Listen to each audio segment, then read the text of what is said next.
receber diplomatas das embaixadas africanas em Brasília. Inicialmente, desejamos registrar a presença do excelentíssimo senhor Stuart Miao Toyo, encarregado de negócios da Embaixada de Zimbábue em Brasília. Excelentíssimo senhor El Hadi Amadou Niang, embaixador do Senegal em Brasília. Excelentíssimo senhor Dudu Sow, primeiro conselheiro da Embaixada do Senegal em Brasília.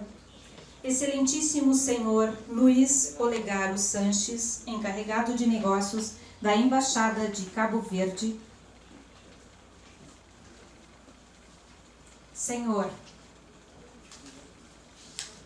Rui Mukaji, diretor de inteligência comercial da Afrochamber. Senhor Gilson Trenepol, vice-presidente do Simers, neste ato representando a presidência. Nesse instante, ouviremos a saudação aos diplomatas convidados do senhor Gilson Trenepol, vice-presidente do Simers.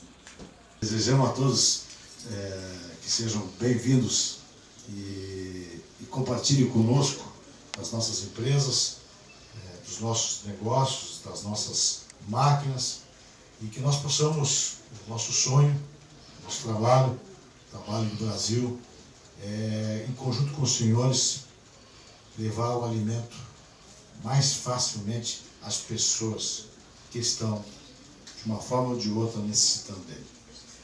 Nós sabemos que as máquinas fazem parte desse negócio, sabemos que elas são a cadeia, faz parte da cadeia, e muito importante essa parte da cadeia, e o Brasil vem mostrando para o mundo que nós estamos, passo a passo, crescendo a nossa produção aqui no país, não aumentando em área, mas aumentando em produtividade. E isso se deve à tecnologia que as nossas máquinas possuem. O Brasil hoje, vocês podem ter certeza, vocês podem contar conosco, o Brasil é e será um grande parceiro da nossa irmã África para levarmos comida farta aos nossos irmãos africanos. Muito obrigado, sejam bem-vindos e que Deus abençoe a todos nós.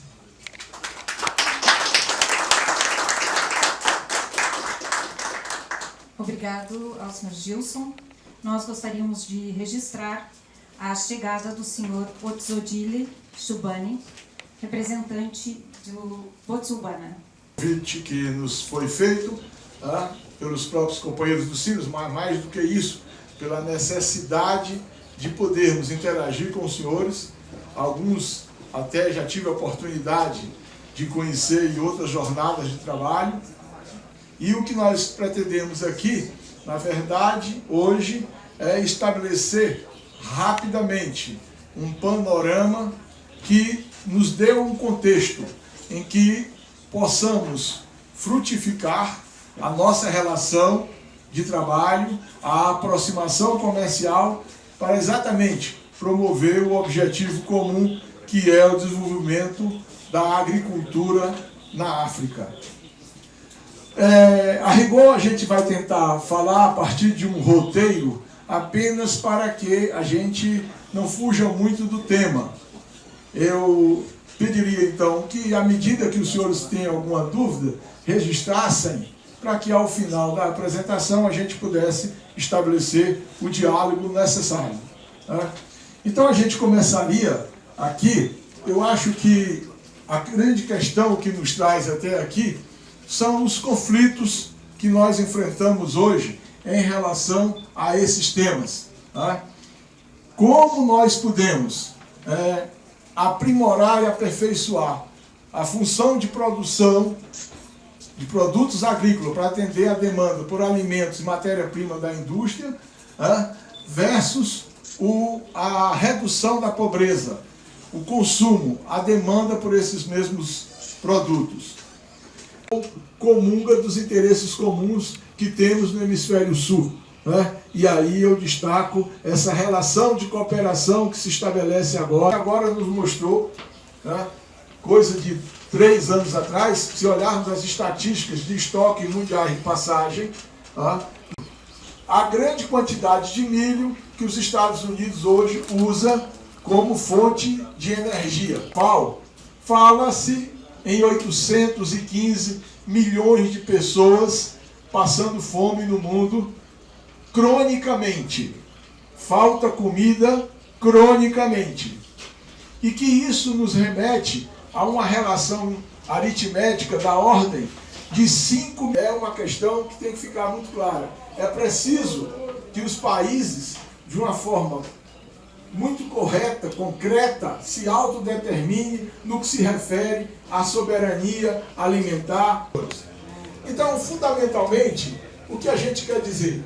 Se existe solução tecnológica, se existe acervo de equipamentos, se existe condições de crédito, se existe semelhança de condições edafoclimáticas, condições de produção da agricultura, essas semelhanças elas estão muito mais identificadas na relação do hemisfério sul do que do hemisfério norte, difundido no mundo a partir de uma ideia construída nos países da Europa e da América do Norte. Então, só um por vez, por favor. Obrigado. Então, isso nos leva a uma situação que a gente pode destacar o caso brasileiro. Um falso conflito, eu diria. A relação que você tem da agricultura empresarial, que precisa, no caso do Brasil, gerar excedentes cada vez maiores, para não só, eventualmente, suprir o mercado interno, tanto do ponto de vista que fez com que houvesse um salto de qualidade. E essa iniciativa é o que a gente imagina que possa ser, eventualmente, replicado na África. Mas, enfim, aqui no Brasil, durante algum tempo, nós sempre tivemos a visão, a prevalência da agricultura. Ele estava fadado a desaparecer como ente produtor de alimentos. A experiência brasileira, a partir de políticas setoriais que foram construídas de uma forma afirmativa, é que o mesmo padrão tecnológico embarcado neste produto industrial de grande escala, você tem também para a da pequena escala. Os senhores poderão ver em seguida aqui fora, nós temos plantadeiras de grãos de 18 linhas. A matraca, como se chama aqui no Brasil, que é uma plantadeira manual que a produtividade é dada pela largura da passada do agricultor ao fazer exatamente o exercício de fixação do grão e do adubo no chão.